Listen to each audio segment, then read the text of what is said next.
Hello दोस्तों, ज़रूरत से ज़्यादा क्वांटिटी में किसी भी चीज़ का होना हमेशा नुकसान ही देता है। फिर चाहे वो आपके पैसे हों, प्यार हो या फिर कोई बुरी आदत। और यही सेम रूल हमारे बिहेवियर पर भी अप्लाई होता है। एक अच्छे इंसान होना कोई बुरी बात नहीं है।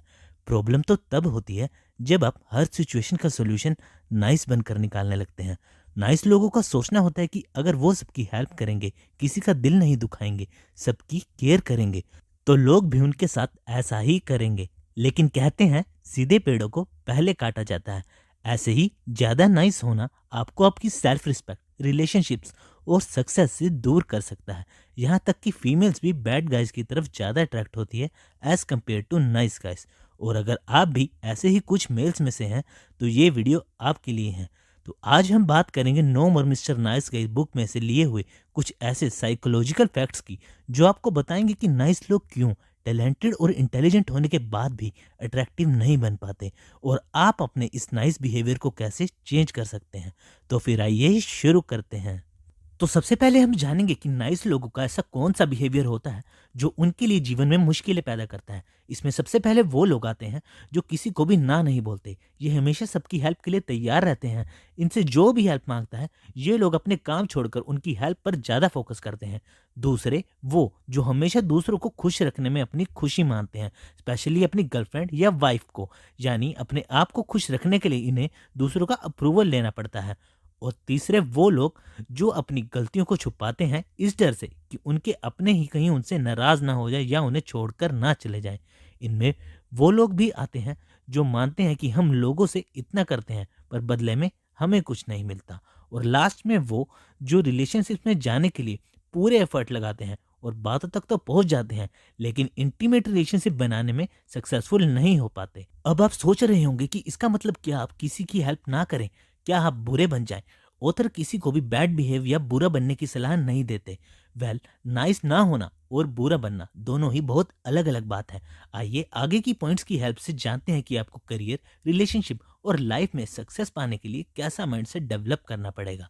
तो हमारा फर्स्ट पॉइंट है please only person who really matters. मतलब सबसे पहले सिर्फ और सिर्फ उस इंसान को खुश रखें जो आपके लिए सच में मायने रखता है, और वो है आप खुद। ऑथर के नो मोर मिस्टर नाइस ग्रुप का एक लड़का टोड उन्हें बताता है कि वो अपने कोलीग्स के साथ इंटेलिजेंट बनकर रहता है, घर पे वो एक अच्छे बेटे की तरह रहता है और दोस्तों के साथ कूल बिहेव करता है। पर इन सब के बावजूद भी वो बहुत अकेला फील करता है, क्योंकि वो हर जगह अच्छा रोल प्ले करता है, अच्छे बेटे का, अच्छे कोवर्कर का और अच्छे दोस्त का। पर उसकी एक्चुअल पर्सनैलिटी क्या है? नाइस गाइज हमेशा दूसरों की अटेंशन पाने की कोशिश करते रहते हैं, जिसके लिए वो अलग अलग तरीके अपनाते हैं। जैसे उन्हें लगता है कि अगर उनकी बॉडी अच्छी होगी तो लोग उन्हें ज़्यादा अटेंशन देंगे, या अच्छी गाड़ी होगी तो देंगे, या फिर उन्हें अच्छा गाना या डांस जैसा कोई टैलेंट होगा तो अटेंशन देंगे। पर सच तो ये है कि लोगों को इससे कोई फर्क नहीं पड़ता, क्योंकि ये आपकी पहचान नहीं है। इन चीज़ों से लोग आपके असली नेचर को तो जान ही नहीं पाते हैं कि आप किस तरह के इंसान हैं। ऐसे लोग वुमेन के अप्रूवल पर बहुत डिपेंड रहते हैं। यानी ये बस यही कोशिश करते रहते हैं कि ये अपने पार्टनर को कभी अपसेट ना करें। और अगर वो किसी और वजह से गुस्से में है भी तो नाइस के सोचते हैं कि जल्दी से कुछ ऐसा करो जिससे उनकी बंदी का मूड ठीक हो जाए। अगर वो खुश हैं तो ये खुश, और अगर वो दुखी हैं तो ये और भी दुखी, जिसकी वजह से इनके रिलेशनशिप का सारा कंट्रोल हमेशा वुमन के मूड पर डिपेंड हो जाता है, जिससे धीरे धीरे नाइस गाइज के अंदर फ्रस्ट्रेशन बढ़ती रहती है और उनके पार्टनर के साथ रिलेशंस खराब होने लगते हैं। ऑथर बताते हैं कि सबसे पहले आपको सेल्फ अप्रूवल वाला इंसान बनना है। आप पहले अपने आप को ऑब्जर्व करें कि ऊपर की बताई हुई बातों में से आप कैसा क्या कर रहे हो दूसरों का अप्रूवल लेने में। जैसे आप अपना जरूरी काम छोड़कर उनके छोटे छोटे काम कर रहे हो, उनके लिए दरवाजा खोल रहे हो, स्टडी में हेल्प कर रहे हो, एक्सेट्रा। और ऐसी जो भी चीज़ें आप करते हैं, कुछ दिनों के लिए आपको ये सब बंद करना होगा। आप देखेंगे कि आपके ये सब करने या ना करने से लोगों का आपके लिए बिहेवियर चेंज नहीं होगा, और वो जैसे आपको पहले ट्रीट करते थे वैसे ही ट्रीट करेंगे। ऑथर कहते हैं कि आपको दूसरों को खुश रखने की बजाय सबसे पहले अपने आप को खुश रखना है, जिसके लिए आप कोई एक्टिविटी कर सकते हैं। जैसे अगर आप जिम जाने का बहुत टाइम से सोच रहे हैं तो आप उसे ज्वाइन करें। दोस्तों के साथ पार्टी का मन है तो करें, लेकिन दूसरों को खुश करने के लिए नहीं। जो आपके दिल को अच्छा लगे वो करें। जैसे आप हैं उसे एक्सेप्ट करें और किसी के लिए खुद को चेंज ना करें। कुछ दिन करके देखें, आपको खुद रिजल्ट दिखेंगे। लोग भी आपको उतना ही या उससे ज़्यादा ही अटेंशन देंगे, क्योंकि इससे आपका करेक्टर भी पहले से ज़्यादा स्ट्रॉन्ग एंड अट्रैक्टिव बनेगा। हमारा सेकंड पॉइंट है make your needs your priority. Author के ग्रुप के ही एक और मेंबर लार्स ने एक दिन ऑथर से कहा कि उनके पास अच्छी जॉब है, घर है, फैमिली है, पर फिर भी वो अंदर से हैप्पी नहीं है, इवन डिप्रेस्ड फील करते हैं। ऑथर ने थोड़ी देर सोचा और फिर उससे पूछा कि लास्ट टाइम उसने अपने लिए क्या लग्जरी आइटम खरीदी थी या अपनी कोई नीड पूरी की थी। लार्स ने कहा उसे ठीक से याद नहीं। हम लोग अक्सर दूसरों की ज़रूरतें या हेल्प करते करते भूल जाते हैं कि हमारी खुद की भी कुछ नीड्स हैं, गोल्स हैं जो आपको अकम्प्लिश करने हैं। लेकिन नाइस गाइस कभी अपने दोस्तों के साथ काम निपटा रहे हैं या फिर दूसरों की ज़रूरतें पूरी कर रहे हैं, जिसकी वजह से वे भूल जाते हैं कि उनकी ज़रूरतें पूरी करना भी उन्हीं की रिस्पॉन्सिबिलिटी है। और इसी कारण हम अपनी लाइफ फुल पोटेंशियल पर नहीं जी पाते, गोल्स ही नहीं। इवन ऑथर कहते हैं कि अगर आपका बहुत टाइम से जिम जाने या न्यू शूज़ लेने का मन है और नहीं ले रहे हैं तो लीजिए, क्योंकि उसे पूरा करना भी आपकी जिम्मेदारी है।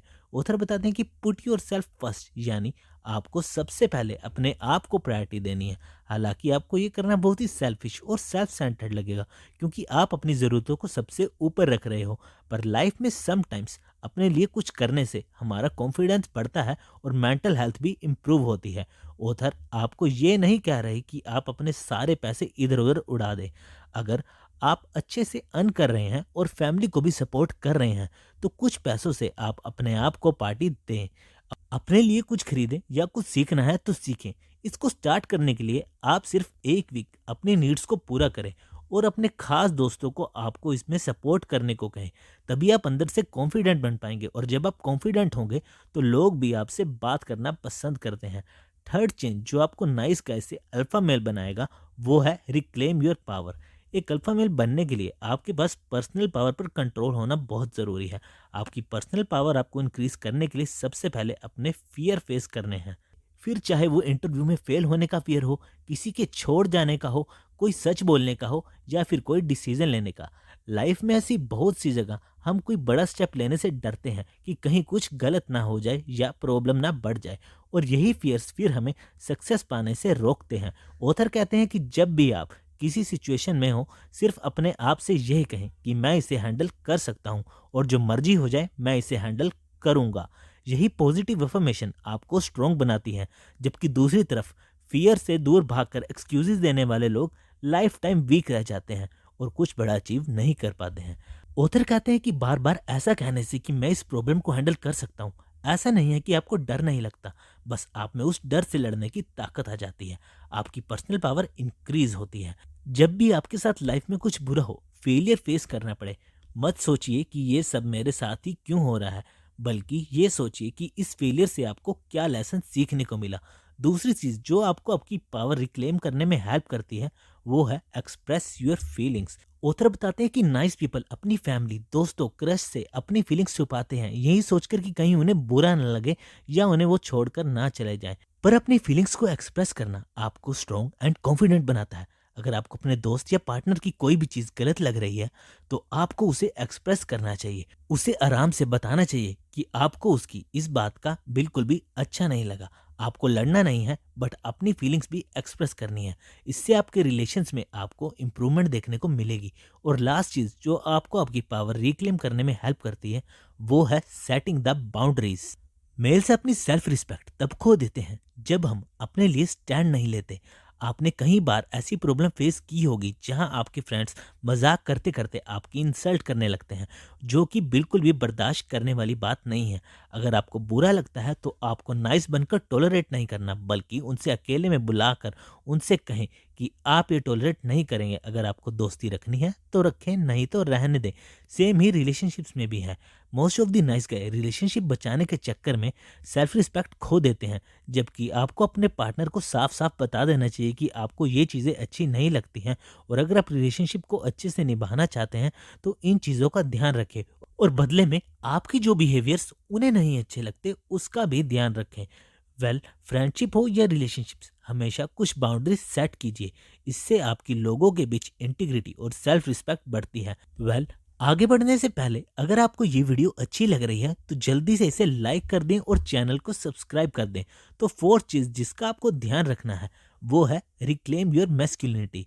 ऑथर बताते हैं कि उनकी रिसर्च के अकॉर्डिंग जो बॉयज़ फीमेल ग्रुप्स में अपना टाइम ज़्यादा स्पेंड करते हैं वो उन्हें इतना अट्रैक्ट नहीं कर पाते, इसलिए आपको अपने मेल्स फ्रेंड के साथ अपना टाइम स्पेंड करना चाहिए। अब अगर मैं अपना ओपिनियन दूँ तो हम भी जो चीज़ें या मस्ती अपने मेल्स फ्रेंड के साथ करते हैं वही मस्ती अपनी गर्लफ्रेंड या फीमेल्स फ्रेंड्स के साथ नहीं कर सकते। मेल फ्रेंड्स के साथ हम बिना किसी सेकंड थॉट्स के बात करते हैं। दूसरी है आपकी स्ट्रेंथ, जो आपको आपकी मैस्कुलिनिटी रिक्लेम करने में हेल्प करती है। यस, पुराने समय से ही पुरुष के लिए उनकी फिजिकल और मेंटल स्ट्रेंथ बहुत मैटर करती है। जैसे फीमेल का सॉफ्ट नेचर और ब्यूटी मेल्स को उनकी तरफ अट्रैक्ट करता है, वैसे ही मेल्स की स्ट्रेंथ और एनर्जी फीमेल्स को अट्रैक्ट करती है। तो आपको आपकी मैस्कुलिनिटी को इंक्रीज करने के लिए वर्कआउट, वेट्स, मार्शल आर्ट्स या फिर कोई स्पोर्ट्स में ऑलवेज पार्टिसिपेट करना चाहिए। रिमेंबर, एक फिट बॉडी हमेशा आपके कॉन्फिडेंस को इंक्रीज करती है और एक कॉन्फिडेंट पर्सनैलिटी सबको अपनी तरफ अट्रैक्ट करती है। हमारा आज का फिफ्थ और लास्ट पॉइंट है get the love you want for intimate relationships. सभी मेल्स की लाइफ में एक एज आती है जब वो सोचते हैं कि उनकी भी एक गर्लफ्रेंड होनी चाहिए जिसके साथ वो घूम फिर सकें और वो सब कुछ कर सकें जो होना चाहिए। समझ रहे हैं ना आप? इसी एज में सभी मेल्स की यही कोशिश होती है कि ऐसा क्या करें जिससे कि लड़कियां उन्हें नोटिस करें। अब जो males good looking rich athletes type के होते हैं उनके लिए गर्लफ्रेंड बनाना आसान होता है, लेकिन बाकी के मेजोरिटी मेल्स का क्या? इस पॉइंट पर मोस्ट ऑफ द मेल्स सोचते हैं कि अगर वो नाइस बनकर रहेंगे तो गर्ल्स उनकी तरफ ज़्यादा अट्रैक्ट होंगी, क्योंकि हमें बचपन से ही यही सिखाया जाता है कि नाइस बनो और लड़कियां आपको पसंद करेगी, एक्सेट्रा एक्सेट्रा। और अगर फिर भी सक्सेस नहीं मिलती तो उन्हें लगता है कि हमें और नाइस बनना होगा, जिससे बात सिर्फ बिगड़ती ही है। ऑथर कहते हैं कि हम वही सबसे ज़्यादा करते हैं जो हमें नहीं करना चाहिए।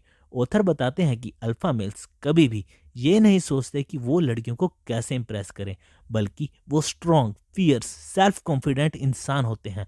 वो वही करते हैं जो उनका मन करता है। वो लोगों को इम्प्रेस करने के चक्कर में अपने आप को चेंज नहीं करते और इसी वजह से फीमेल्स को उनके साथ ज़्यादा फ्रीडम फील होती है और उनकी तरफ अट्रैक्ट हो जाती हैं। वेल, आप भी अपने आप को सेल्फ कॉन्फिडेंट और स्ट्रॉन्ग बना सकते हैं ऊपर के सभी पॉइंट्स को फॉलो करके। हो सकता है आपको ये सभी बातें बहुत सेल्फिश लग रही हो, बट ऑथर ने इन्हें अपने कई सालों की रिसर्च में 100 से भी ज़्यादा मेल्स के ऊपर इम्प्लीमेंट किया है और हमेशा पॉजिटिव रिजल्ट्स देखे हैं। आई सजेस्ट आपको भी ये टिप्स एटलीस्ट 6 मंथ्स फॉलो करके देखनी चाहिए। लोग आपकी तरफ अट्रैक्ट हो या ना हो वो तो बात की बात है, बट आप अपने आप को पहले से ज़्यादा कॉन्फिडेंट, इंडिपेंडेंट और खुश जरूर फील करेंगे। तो ये थी हमारी कुछ साइकोलॉजिकल टिप्स जो आपको एक अट्रैक्टिव पर्सनैलिटी डेवलप करने में हेल्प करेंगी।